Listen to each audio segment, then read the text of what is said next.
Bonjour à tous. Nous entamons désormais une aventure unique, guidée par la sagesse éternelle du stoïcisme, comme l'a si justement exprimé le grand philosophe stoïcien Épictète. Sa célèbre maxime selon laquelle nous possédons 2 oreilles et une bouche, incitant ainsi à écouter 2 fois plus que nous ne parlons, servira de fondement à notre exploration. Au cours de ce discours, notre discussion ne se limitera pas à l'abstention verbale. Nous plongerons également dans l'art d'utiliser le silence en tant qu'outil stratégique, source de puissance et voie vers une sagesse profonde. Rejoignez-moi alors que nous naviguons à travers les transformations profondes qu'expérimentent ceux qui s'expriment moins, mettant en lumière comment le silence peut devenir une force puissante dans nos vies. Dans le stoïcisme, le silence va bien au-delà de l'absence de mots. Il devient une expression délibérée et significative de la sagesse. Des philosophes stoïciens tels que Sénèque reconnaissent la valeur immense et l'impact du silence dans nos interactions et nos choix de vie. Commençons sans perdre de temps. Le silence, c'est comme un miroir. Il montre qui nous sommes vraiment, ainsi que nos vraies intentions. Quand on choisit de se taire, on se donne du temps pour penser avant de réagir. On laisse notre sagesse intérieure diriger nos actions et nos mots. Cette capacité à rester silencieux révèle beaucoup sur une personne. Elle montre la différence entre ceux qui sont sages et ceux qui agissent sans réfléchir. Les sages savent utiliser le silence. Ils sont calmes, pleins d'intelligence et de bon jugement. Ils sont patients et attendent le bon moment pour parler. Ils savent que parler sans réfléchir peut mener à des regrets. En restant silencieux, les sages montrent qu'ils comprennent bien le monde. Comme le dit la philosophie stoïcienne, être vraiment intelligent ne veut pas dire parler beaucoup, mais savoir quand parler et quand rester silencieux. Le silence peut aussi désorienter ceux qui nous défient. Dans la sagesse stoïcienne, le silence est une tactique intentionnelle, pas une simple absence de parole. Il peut s'avérer être un outil puissant pour déstabiliser les adversaires et obtenir la victoire. Cette approche est également incarnée par les enseignements de Marc Aurèle, l'empereur romain et philosophe stoïcien. Ses réflexions, notamment dans son œuvre Méditation, mettent en lumière le rôle crucial du silence dans la quête de sagesse et de réussite. Marc Aurèle voyait la stratégie non seulement en termes de bataille militaire, mais comme une profonde compréhension de soi et d'autrui. Il prônait de rester calme et réfléchi, dissimulant ses intentions pour créer un sentiment de surprise et d'imprévisibilité. Ce silence intentionnel, selon lui, plongeait les adversaires dans un état d'incertitude, les obligeant à conjecturer et à douter de leur propre stratégie. Le silence, tel que pratiqué par Marc Aurèle, génère un climat d'incertitude, forçant les adversaires à se concentrer davantage sur ce que nous pourrions faire plutôt que sur leur propre plan. L'utilisation du silence comme une tactique stratégique par Marc Aurèle illustre comment souvent notre retenue et notre discrétion peuvent avoir un impact plus significatif que des actions directes. Ce n'est pas simplement une méthode ancienne, mais une leçon universelle sur l'intégration des principes stoïciens dans la vie contemporaine. Le silence, utilisé à des fins stratégiques, peut être extrêmement puissant, démontrant une maîtrise de la patience, de la prudence et de la sagesse. Dans notre vie complexe, rappelons-nous les mots du philosophe stoïcien « Celui qui ne sait pas se taire ne saura pas parler ». Le silence est une force unique qui nous aide à surmonter les défis avec sagesse et habileté. En explorant les vertus du stoïcisme, considérons le pouvoir stratégique du silence. Parfois, les plus grandes victoires ne sont pas remportées par les mots, mais par une maîtrise habile du silence. Pour ceux âgés de 30 à 65 ans, en particulier, apprendre à éliminer les distractions est crucial. Cette période de la vie, souvent remplie de responsabilités et de l'agitation du monde, nécessite une approche stratégique pour réduire le bruit ambiant. Dans le silence, nous trouvons l'espace pour penser, planifier et tracer notre chemin. Ce n'est pas un concept nouveau. Les grands esprits, des philosophes stoïciens aux penseurs innovateurs, ont toujours compris l'importance du silence et de la concentration. Ils utilisent ce pouvoir pour prendre des décisions critiques et atteindre un succès remarquable. Un esprit calme est le berceau de l'innovation. En éliminant les distractions, nous permettons à notre esprit de vagabonder librement, de faire des connexions et de trouver des solutions qui resteraient cachées dans le bruit. Le stratège silencieux, au milieu du chaos, reste calme, voyant le grand tableau de la vie et prenant des décisions avec intention et précision. Dans notre monde moderne inondé d'informations, le silence devient un outil pour distinguer l'essentiel du trivial. Dans ces moments de tranquillité, nous pouvons séparer le bruit du signal. Le pratiquant silencieux connaît la valeur d'être présent et pleinement engagé dans l'instant. Cette concentration profonde n'est pas seulement une question de mise au point, mais aussi une source de productivité et de créativité. Lorsque vous choisissez de parler après un silence, vos mots ont plus de force. Vous avez examiné chaque possibilité, pesé chaque option et pris une décision claire. Le silence, loin d'être de l'inaction, est une démarche réfléchie et intentionnelle. Il représente cette pause nécessaire avant de passer à l'action, cette respiration avant de plonger dans l'inconnu.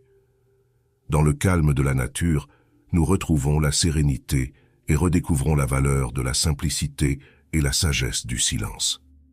Embrasser le pouvoir du silence, c'est apprendre à éliminer les distractions et à penser de manière stratégique. C'est dans ces moments de calme que vous prenez véritablement le contrôle de votre destin. Le silence capte l'attention. Imaginez-vous dans une salle bruyante où les conversations bourdonnent sans fin. Soudain, un moment de silence s'installe et tous les regards se tournent vers celui qui incarne cette quiétude. Le silence attire l'attention sans un mot. Prenons l'exemple d'une classe bruyante. La voix de l'enseignant peine à surpasser le murmure constant des élèves.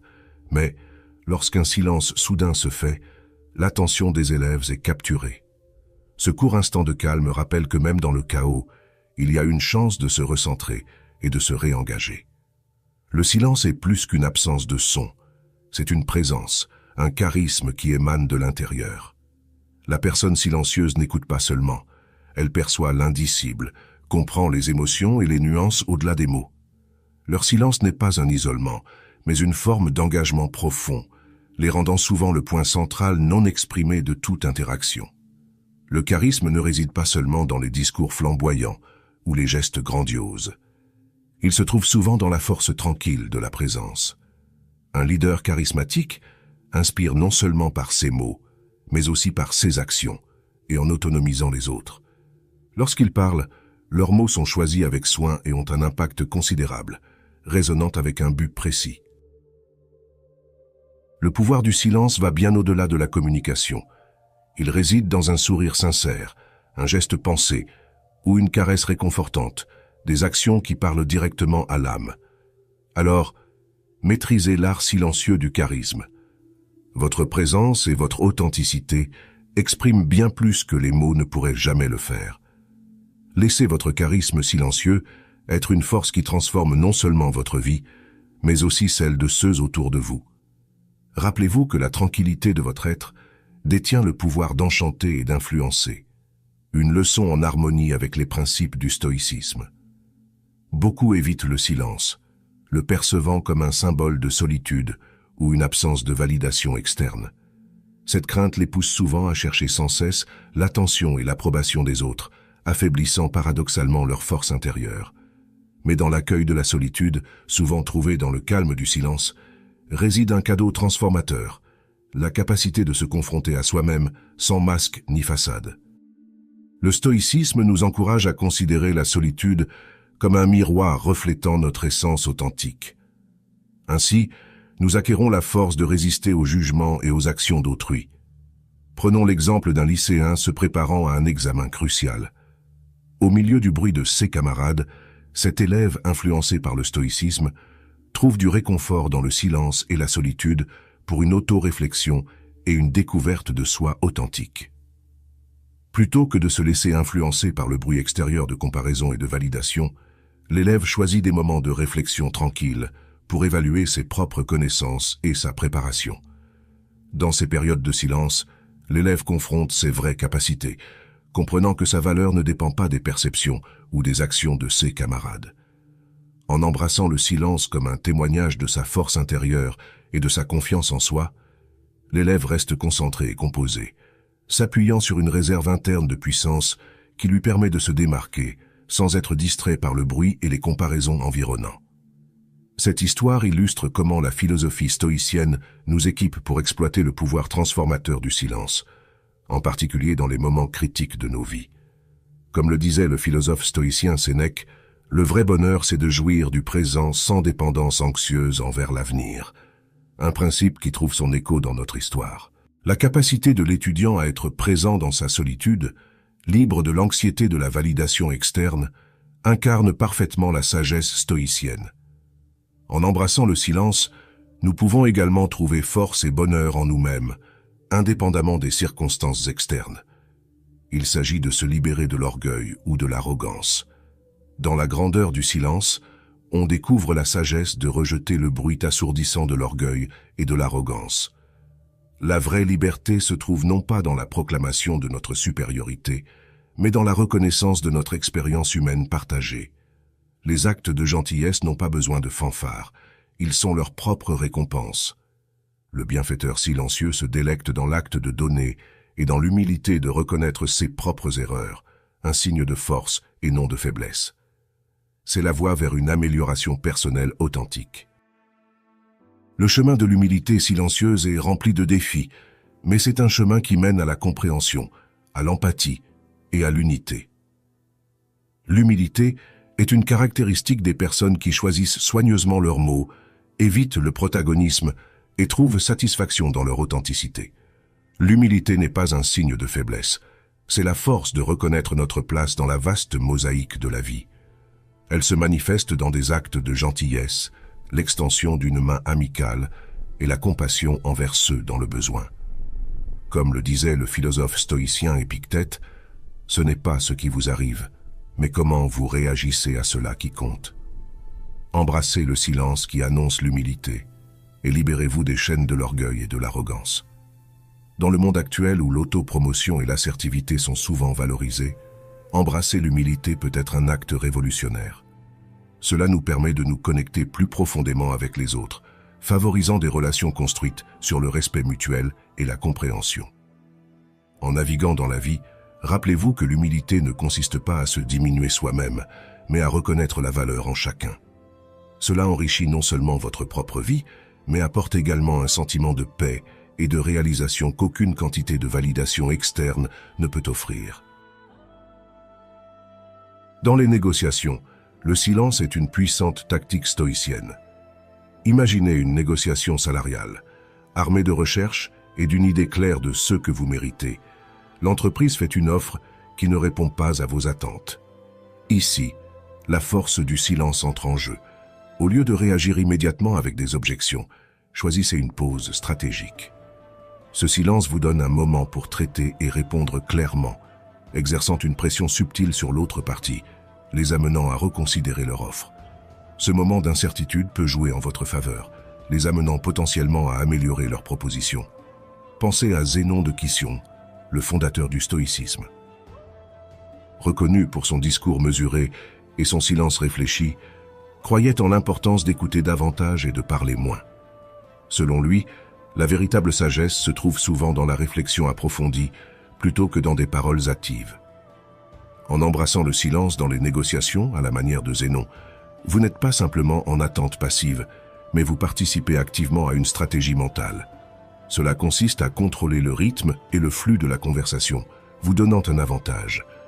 À ma communauté stoïcienne et à mes auditeurs, voici la conclusion. Dans les négociations, le silence est un outil, un moment de réflexion, une stratégie pour changer l'équilibre en votre faveur. La prochaine fois que vous serez en négociation, rappelez-vous le pouvoir d'une pause réfléchie. Cela pourrait être la clé pour renverser la situation en votre faveur et obtenir le résultat que vous méritez. Dans le domaine du stoïcisme, la bonté émerge comme un acte à la fois profond et simple. C'est un choix libéré pour tendre la main, non par obligation, mais par un désir sincère d'élever les autres. C'est le cœur battant d'une société compatissante, un reflet du principe stoïcien de la sympathie et de l'interconnexion de tous les êtres. Imaginez le rire contagieux d'un cercle d'amis, la chaleur d'un câlin réconfortant, ou l'écoute attentive d'un vrai ami. Marc Aurèle, empereur stoïcien, a dit un jour que la bonté est le plus grand plaisir de l'humanité. Cela se voit dans le pouvoir d'une parole réconfortante et d'une présence apaisante en temps de vulnérabilité. La bonté est essentielle dans l'éducation, où les enseignants éveillent la curiosité et inspirent les rêves. Elle se manifeste chez les héros anonymes qui prennent soin de notre planète et chez les pompiers et secouristes qui risquent leur vie pour sauver humains et animaux. La bonté se trouve dans l'acte de partager, que ce soit un repas avec quelqu'un dans le besoin ou des connaissances avec ceux qui les désirent. Elle incarne la croyance en l'abondance pour tous. Aujourd'hui, je vous invite à embrasser cette bonté et à l'appliquer dans vos relations avec les autres. Tendez une main, offrez un sourire, partagez un mot gentil. En tant que stoïciens, nous croyons en le pouvoir du discours mesuré. Ceux qui parlent moins le font avec réflexion et bonté, comprenant l'impact profond que leurs paroles peuvent avoir sur les autres. Efforçons-nous tous d'incarner ce trait. Quand nous agissons avec gentillesse, cela enrichit non seulement notre vie, mais aussi celle de notre entourage. Imaginons les histoires de Claire, Louis, Sophie et Julien, qui illustrent l'importance de la bienveillance et de l'attention envers les autres. Claire, confrontée à des défis dans une ville animée, a surmonté des épreuves difficiles, perdant son emploi et sa famille dans un accident tragique. Cependant, elle a trouvé un sens à sa vie en aidant bénévolement dans un centre communautaire. Elle y a rencontré d'autres personnes confrontées à leurs propres difficultés, offrant son écoute, son partage et son soutien, devenant ainsi une source d'espoir et d'encouragement. Louis, lui aussi touché par le chagrin, a trouvé en Claire une alliée dans l'adversité. Leur soutien mutuel l'a aidé à se transformer et à devenir enseignant pour des enfants en difficulté, démontrant ainsi l'effet positif de la gentillesse et du soutien mutuel. Sophie et Julien, amis depuis l'enfance, partageaient un lien unique, nourri de compassion. Lorsque Sophie a été frappée par une maladie grave, le soutien constant de Julien a montré la profondeur de leur amitié. Bien que leur histoire se soit achevée avec la perte de Sophie, elle a laissé une trace indélébile d'amour, de patience et de résilience partagée. Ces histoires entrelacées montrent comment des gestes de gentillesse et de considération peuvent transformer des vies. Elles rappellent que nos actions, inspirées par la bienveillance, ont un impact profond sur les autres et sur nous-mêmes. Chaque interaction avec les autres est une opportunité de manifester de la bonté, comme le suggère la philosophie stoïcienne. Dans notre monde moderne et rapide, ces récits nous rappellent la valeur de la compassion et de l'empathie. Ils nous encouragent à écouter et à aider, créant ainsi des liens significatifs qui transcendent le quotidien. En adoptant ces valeurs, nous aidons à construire un monde plus aimant et compréhensif. L'art de l'écoute profonde est essentiel dans un monde où tant de voix cherchent à être entendues. C'est dans cet espace que l'écoute attentive devient cruciale, permettant la création de relations authentiques et durables. Certaines personnes choisissent de moins parler et d'écouter plus. Ces auditeurs attentifs savent vraiment écouter, pas juste entendre. Ils ne se concentrent pas uniquement sur les mots, mais cherchent à comprendre les sentiments et les pensées derrière. Cette écoute attentive leur permet de recueillir de nombreuses informations et de voir les choses sous différents points de vue. Quand ils parlent, leurs mots ont un impact fort, car ils parlent avec compréhension et sentiment. Leur capacité à écouter en profondeur les rend de confiance et de bons conseillers. Ils ne se contentent pas d'entendre, mais cherchent à vraiment comprendre, captant les détails et les émotions cachées. Cette qualité est précieuse dans les relations personnelles, car elle permet de créer des liens plus forts et une meilleure compréhension mutuelle. Dans le travail, cette compétence est tout aussi importante. En comprenant les différents points de vue, ils peuvent prendre de meilleures décisions et résoudre les conflits plus clairement. Comme le disait le philosophe stoïcien Épictète, nous avons 2 oreilles et une bouche pour écouter 2 fois plus que parler.